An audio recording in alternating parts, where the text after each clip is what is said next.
T-Hub, India's leading technology innovation ecosystem, for the first time organized a Community Connect event that saw the participation from startups and entrepreneurs across various sectors.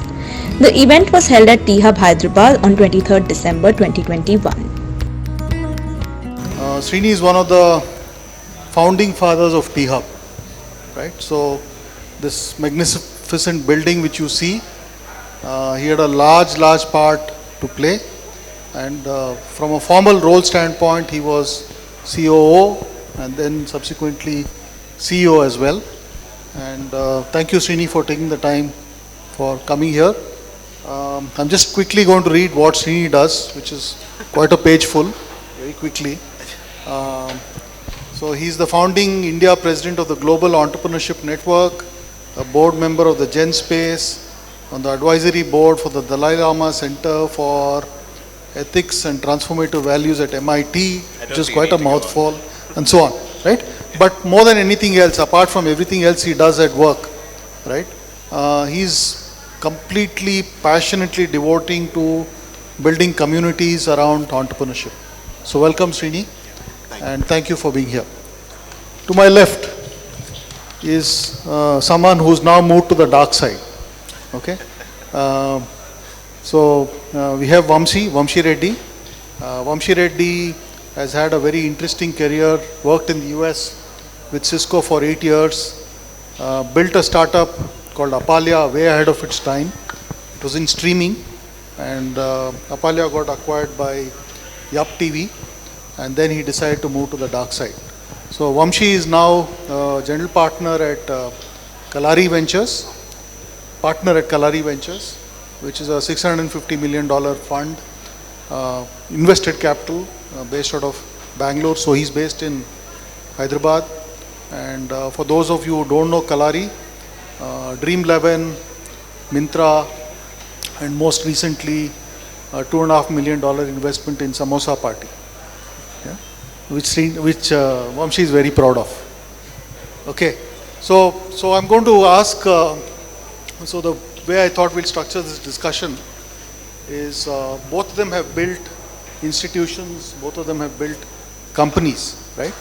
So I'll start with Vamshi, right? And then we'll play it by ear as we go along. So Vamshi, when you started to build Apalia, right? Walk us through that whole process, right? You know, from an idea, how did you convert that into reality? What first of all triggered the idea? How did it, become reality? And then talk us through how the reality, how you went on to build a company of some scale, and walk us through some of the challenges you had in building scale. Thanks for having me here. I don't want to bore you guys with the full journey, but I think the key aspect is, we decided to build something when I came back from US along with my friends, and we said we'll start something in the Indian ecosystem, and we thought entertainment is the best product to build. So that's when we chose streaming as a platform. This was back in 2G networks, right? Not even 3G. Streaming is happening now, which with the pandemic. So in that sense, we were very early to market. But the point is that this is like, Flipkart putting up cash on delivery, right? When the ecosystem is not there. So once the ecosystem is there, there's a lot of players, there's a lot more competition and all that stuff. So for us, at least, it was a plain field. There was no one else. So it was a good and a bad thing. But I always feel it was a very good thing, because you had the time to do your stuff. You had the time to explore, build relationships.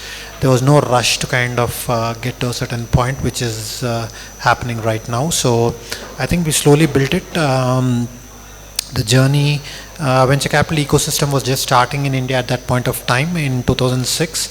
I know most of the venture capitals just came in after we had started. So a lot of the action was in 2006, 2007, when everyone was coming in and setting up the shops here. So fortunately enough, during the journey, the early stage, I remember, we I had no freaking clue of what a venture capital means. Okay, so I'm not from a business school or anything like that. So it was more just about building the product and getting customers. That was the whole plan.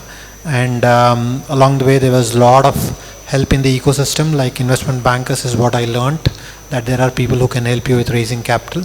So not that it's required now, but that at that time it was needed to build a network. They helped me with going to Mumbai Angels. That was my first round. And I think the important thing what I learned was, now when I look back, I think it's about what you do with the money you get, whether it is 10 lakhs, 15 lakhs, 50 lakhs, or a crore. I think the important aspect is what you actually do and what you prove with that money, I think gets you to the next stage. So fortunately enough, we were able to, for every round, we were able to kind of build traction with customers, product market fit, show growth, which was able to help us in raising the next level capital. So was fortunate enough to bring in good investors during my journey, which is of course IUVP or Kalari at that point of time, and IDG and Cisco and Qualcomm as strategic investors as well. So that was the journey, and pretty much pioneered that space. And of course there's always ups and downs. The interesting part is, like, till 2015 nothing was still happening. So I didn't have an idea that their funds operate on fund life cycles. I had no clue that people have a time limit to kind of get their returns. So I was just thinking that you can take your time, but the funds wanted to kind of move on, and the ecosystem 3G was not still there yet and all that stuff. So we decided to buy the equity back from the investors, because we were fairly decent, we were profitable and all that stuff. So we bought all the investors back and restructured the company, and have been since profitable. Last year is when we actually decided, because I kind of wanted to move to the other side. I don't call it the dark side, but just move to the other side to be in the system, because I really like working with companies, people, entrepreneurs at an early stage. So I thought this was the best platform for me to kind of extend my whole experience. So that's when I actually switched over to Kalari and joined them as a partner. And it's been a year since I've been there, and very interesting stuff. Thanks, Vamshi. So I'll just go with one more question and then I'll come to you. So, Vamshi, just talk us through a little bit about, how do you get, this alignment of between the market and the offering, right? And what challenges did you have? You talked about it a little briefly, that, you started when the environment was 2G and all of that. But if there are any key takeaways for the startups here, right? And how do you ensure first, that idea to offering and aligning to the market, right? Are there any tips, tricks and treats you'd like to share with the team? I think, I don't think there's tips and tricks. I think, again, every business is different, every startup is different. I don't think there is a cookie cutter approach to it. I think the only thing is about how the entrepreneur is more than anything. So I would say, I see a lot of startups chasing venture capital guys rather than customers today. So I think it's about figuring out how you chase customers, right? That's more important than chasing investors. Investors will come once you have customers on board, right? So again, people keep talking about, how do I get customers on board? It is a lot of cost and all that. Again, it depends on what you're really doing. If it's a SaaS product, you don't need a lot of money. You just need a great product which can be built in even within 10 lakhs, right? So that's how simple it is. If you're looking at D2C brands or products, I look at a lot of companies, but again, what are the niche you're building? What are you really showing with that small amount of capital? What is the kind of traction you're getting? What is the kind of customer love you're getting? I think that is very important. And what are the key metrics by which you measure yourself? Not with venture capital fundraise, that is not your metric. It's more about, what is the metric with which customers are aligned to you, or you are aligned to the customers, right? So I think those are the metrics you need to measure and work on. I think those are the only things that change. Because I remember even in my, again, my story is very different from, people who are here. So everyone's story is very different as an entrepreneur.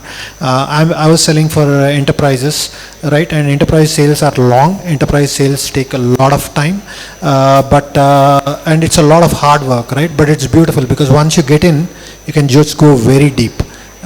Just imagine that, it's very tough to crack enterprises means once you get in, it's very tough to get out also. So that is the opportunity. Getting in is challenging. I remember I keep telling this that for every customer I took up an apartment opposite that a customer. I stayed for 6 months over there till I get my contract. So I just came back home after I got my contract, whether it's Airtel, Vodafone, BSNL, I wouldn't care. I just go with one motive that I'm going to get out of here with a contract period, right? So I would just show up at his doorstep every day morning, so that how India is, right? You just can stand at their doorstep every day, so he gets frustrated that who's this guy who's not going to get away from here, and somebody gets sympathetic with you and just gets you in. So nothing can substitute the hard work. So these are very simple things, but you just need to be dedicated towards that. Thanks, Vamshi. I remember that story about BSNL Calcutta, 6 months sitting outside the GM's office and all of that. He's told me that story a couple of times. So, yeah. So let's move on to Srini here. So Srini, he talked about customers, and customers have to be the center of everything you do, and how you have to be passionate about your customers, right? For a startup, right? In terms of getting visibility with your customers, right? Getting them to appreciate the value you're delivering, right? Things like messaging, positioning, all of that becomes important, right? So from your experience, right? How should a startup think about, a no-name startup, right, which many of the people here are, right? What are the 2, 3, 4 things they should be doing to make sure customers start to first like them and then start to love them? Thanks for the question. It's good to be back in the space, by the way, and to be sitting with old friends. So I think, you start with the fundamental questions, which is, before you even get to the customer, studying the problem. And I say that because I don't think that all startups spend enough time studying the problem in the first place for a specific set of customers. Very often what happens is people think of a problem, and they think of everybody that it could solve a problem for, but you have limited time, money, and resources. You can't tackle all problems, the same problem for everyone. You have to define who is this a burning problem for first, right? Define that demographic, make it fairly narrow, and then go study those people.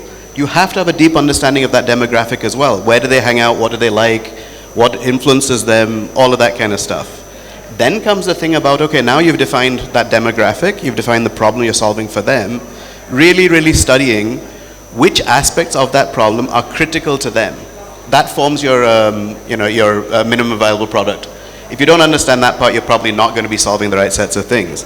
But the other part of it, of course, is you've got to take the lean startup approach, which is you have an idea of what you think you're building, and you have an idea of what you think the customer wants. You actually have to figure out those first sets of features, build that very, very quickly, get it in front of the customers, and keep in contact with them. The point about sitting outside a customer for 6 months, it's because you need deep understanding of this, and you only get that from your customer. You will not get that sitting inside your office talking to each other, right? You've got to get out there, get out of the building. Once it gets to that part, the love in the beginning, it depends on which stage of the business you're at, of course, but in the beginning, you said no-name startup, right? In the beginning, you have to solve a critical problem that they're desperate for you to solve. If you do that, and if you're in communication, they will love you.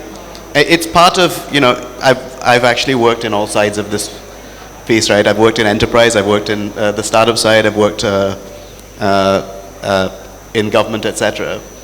But if you're on the other side, then what you want is you want somebody who's listening to you. Are you that person that's really listening to them? How often are you in communication with them? In the beginning, you are always designing for scale. That's what we talk about with startups, right? But But in the beginning, you don't have necessarily the features ready for that scale. In the beginning, you do have to do things by hand, and that's okay. Just make sure you are solving this problem deeply for them, even if it means you putting in manual effort in the beginning. Those people become your early adopters, those people become your champions, those people become the people that go out there and get other customers for you. If you satisfy them, journey's easier. Thanks, Srini. Yeah. Vamsi, and I'm sure this is a question which, now that you're on the other side, you ask every startup which gets in front of you, or even a mature business. People talk about this thing about moats and all of that, right? So just to build on what Srini said, right, which is you need to get a deep understanding of your customer. They need to know, you really need to know them intimately. You need to understand what problem you're solving. Tell us a little bit about how you think about building these moats, and any tips for the audience here. I wouldn't say I know that I know how to build moats, but I can tell you what I hear in terms of being on the other side on different aspects of how people come across and say, this is my moat, and how we as a venture capital would look at it, right? So, obviously everyone is building some moat, saying that, this is my moat, this is my barrier of entry, or everything, right? So, again, it's very, very different. I think it really depends on which space you're playing in, whether it is consumer products or whether you're focusing on SaaS or whatever it is. But I think, again, as I said, I think it's very, very important to nail down what metrics you want to measure yourself and how are you tracking against this metrics. I think that's the very critical thing. Of course, today, if you look at brands and all that, everyone says that I'm building a brand.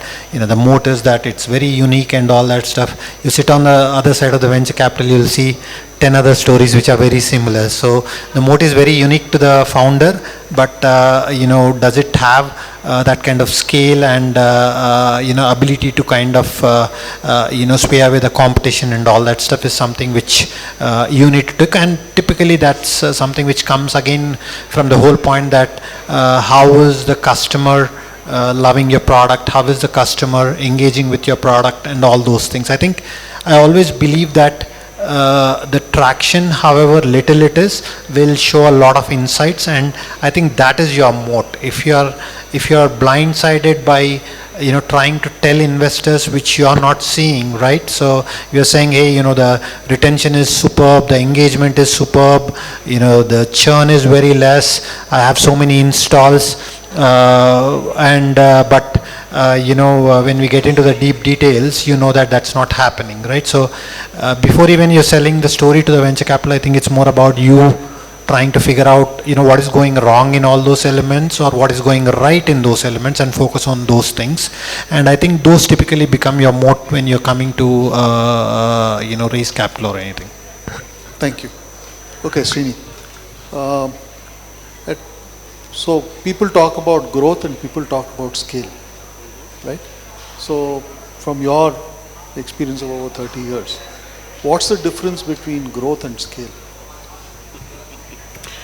I don't know.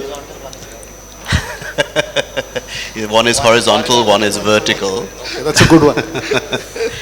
I'm not sure that there really is one, right? It can be used interchangeably, but I do think that growth and scale varies according to the stage you're at, obviously, right? Are you growing your revenue? Are you growing your users? There's a difference in that piece. Also, in the beginning, you're probably not growing exponentially, and you don't really necessarily want to, because in the beginning of your startup, what you're doing is you're actually validating or falsifying even hypotheses that you have. Only after that do you even want to scale. I don't think there's an easy answer to that one. Growth versus scale, I think in my head they're almost the same. Okay. So I'm going to jump to Vamsi now. Vamsi, people talk about entrepreneurship is a lonely journey and all of that stuff, right? And obviously talk about the importance of team, right, in the whole thing. So in your experience, both as an entrepreneur, now on the other side, what do you look for in a team when you're trying to put money into them, or what were you looking for when you were trying to put together a team? I can say it gets very lonely because you are the guy who's deciding everything, right? The buck stops at you. I think that is where you see a lot of the challenges, but that's the fun part of being an entrepreneur.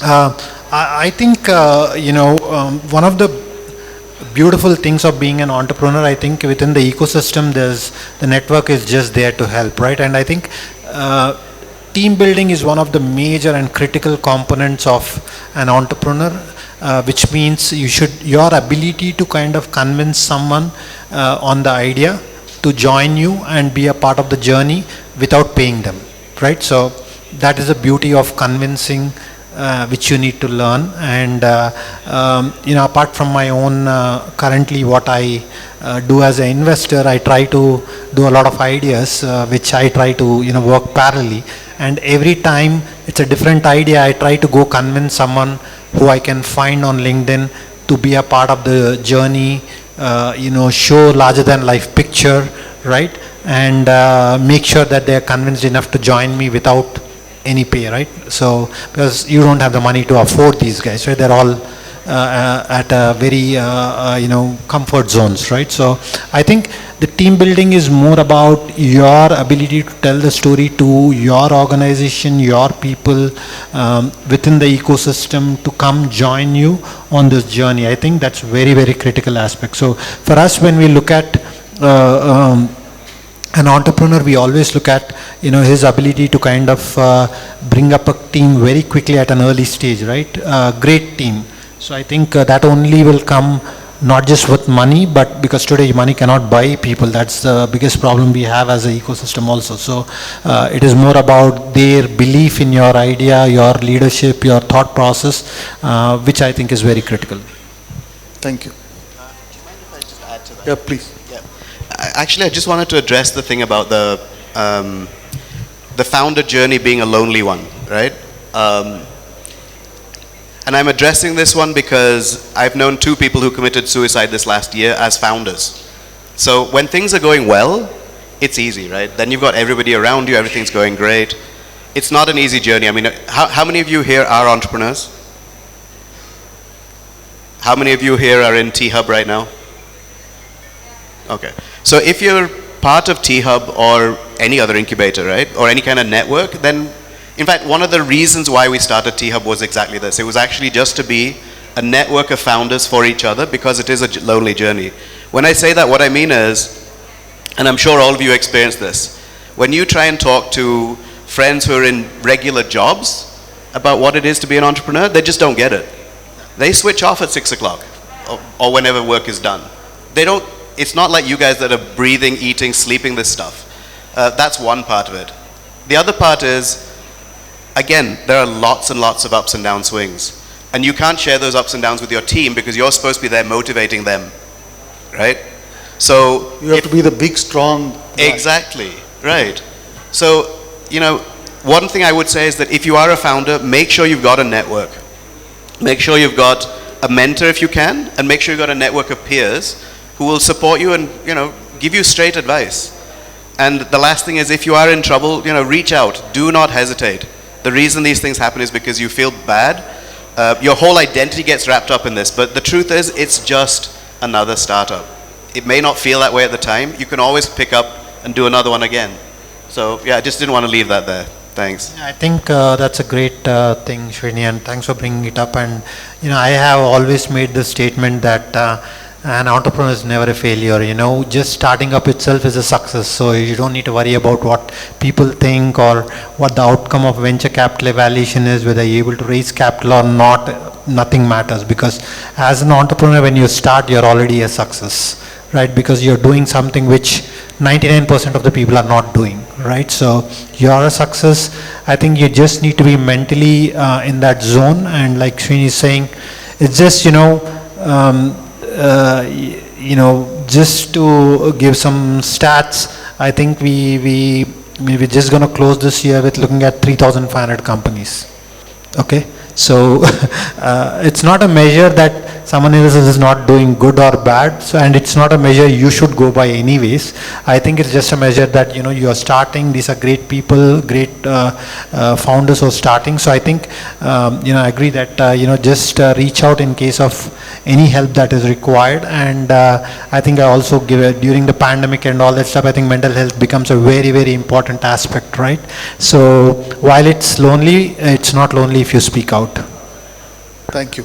Srini, you touched upon having mentors, and you talked about, you know, having literally co-opting everyone else's partners in your journey, right? Everyone has their individual businesses, but you have many, you know, common issues, common problems, etc. Right? Talk us through how critical it is to build strong partnerships, and what kind of partnerships should young companies or young entrepreneurs start thinking about during the journey. So I mean, I would break those into personal and professional, right? I mean, again, I don't want to let go of the personal either. On the personal side, like I said, find yourself a mentor, and not just a mentor who is a domain expert, for example. That's the easy one, right? If you're in logistics, finding a logistics mentor. Possibly even a life mentor. Somebody who's been there, done that, who can just be an ear. I think that's very, very important. But also, yes, absolutely, a network of mentors who are in your field. So there's a lot you can learn from other people who, you know, are in the same space. How much are you even spending time connecting with them? It's very easy to get buried in your own work, but if you don't have that breadth of experience coming from other people in the field, you probably won't get as far as you could. So that's another piece of it, right? Professional partnerships, again, obviously, you've got technology partners. I mean, those are fairly obvious. I don't think I'd really need to explain those to you necessarily. But like I said, make sure you've got personal partners as well who work with you. And don't forget, again, I'm saying this, I'm preaching to the choir, don't forget to include your families. Again, it's very easy to get so buried in your stuff that you're not explaining what's going on to your family, and you do need to spend that time. On the professional side, yeah, like I said, there's the network of people in your field. There is the startup group in general. There are professional partnerships with technology firms that do things that are relevant to you. Government networks even. You know, try and give value to somebody. In fact, the whole pay it forward thing makes a big difference, because then you'll be able to have people who you can call on when you need them. All these networks are important. Thank you. Okay, Vamsi. You've been on both sides. You've raised money and now you're giving out money, right? So from that standpoint, and I know many of the founders here are right now in fundraise mode. So if there are, let's say, 3-4 things which you would tell them, right, which they should be thinking about when they're raising money, you know, things like raise smart capital, and what do investors really look for, etc., right? You know, I keep getting asked this a question a lot more. I think there's no one straight answer. I think it's just the entrepreneur. I think one thing I've seen again and again across all the founders who have come and pitched, and the founders who could actually kind of convince the investors on the vision. I think that is the key. Also, I think the different markets, right now the market is very crazy, so it's a different ecosystem today. So people, I think, are looking, as investors, we are looking for people who can think very big, right, very large. I think that is very important. So I know people come with ideas saying, hey, you know what, we're going to solve this problem. It's going to be a $10 million business. It's going to be a $20 million business and all that stuff. But I think, you know, how you solve for 20 million, and, you know, one of the common things that keep coming up is India is 100 billion TAM, I will get 1% of it. No one is wanting to get 1% of it, okay? So we want you to have a 50 million TAM, but get 40 million of it, right? So that is very important. No one is looking for if you can get that straight, you'll hit the 1 billion mark, so that's not a problem. So every TAM, you know, BC is 100 billion, I'll get 1%. You'll never get 1% of 100 billion. But if you target to get, you know, 40%, 50% of a 50 million TAM, you're a pretty good product. So I think that is something which I feel that is the way you should think about it, rather than trying to solve everything out there. And because you don't have the resources initially, as I said, how capital efficient you are, what you can do with the capital you've got, even if it is 5 lakhs, 10 lakhs, 15 lakhs, what could you prove which can excite the investors, and then having the larger vision of something big, I think is very important today's market. So just one follow-on question, right? And we've been through this, so I can now ask you this. This whole question of risk and risk mitigation. How do you think they should? What are the things they should be thinking about when an investor throws them that question? Again, I think very subjective, but depending on which product, what company, what you're trying to solve, I think there is nothing like risk mitigation as such. These are just for standard templates, I would say. You cannot put a risk. I mean, at least that's my personal thing. I think as an entrepreneur, you're risking. As an investor, you're anyways risking. There's no mitigation as such. It's just all in, all out. It's very binary for me, at least.